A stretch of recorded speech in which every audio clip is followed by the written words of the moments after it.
जय हरी. मी संजय. मी आपल्या चॅनलमध्ये आपले सहर्ष स्वागत करत आहे. गेल्या कित्येक दिवसापासून आपण एका अभंगाचं विश्लेषण आणि त्याचं चिंतन आपल्या रोज टाकत असतो. मंडळी, महाराष्ट्राला संत परंपरा आहे.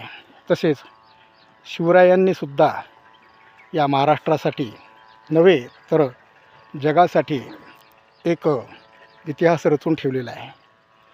या पावनभूमीमध्ये महाराजांच्या जन्माबद्दल किंवा मृत्यूबद्दलसुद्धा आक्षेप घेण्यात आले आहेत. तसेच तुकाराम महाराजांबद्दलसुद्धा काहींनी शंका उत्पन्न केलेल्या आहेत. तत्कालीन रामेश्वर भट्ट यांनी महाराजांचं शिष्यत्व पत्करलं, यातच त्यांचा मोठेपणा जगजाहीर आहे. असो, तर महाराजांचा एक अभंग आहे.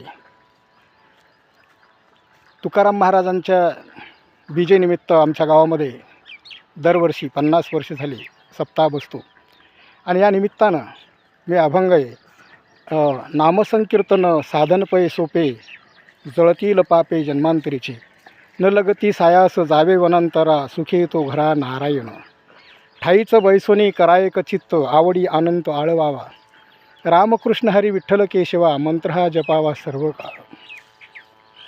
अशा प्रकारचा हा अभंग हरिपाठ संपल्यानंतर म्हटला जातो. आणि या अभंगाचा सारांश असा आहे की तुम्हाला वनामध्ये तपश्चर्या करायला जाण्याचं काम नाही. नामसंकीर्तन हे साधन सोपे आहे. भगवंताला आळवण्यासाठी तो भगवंत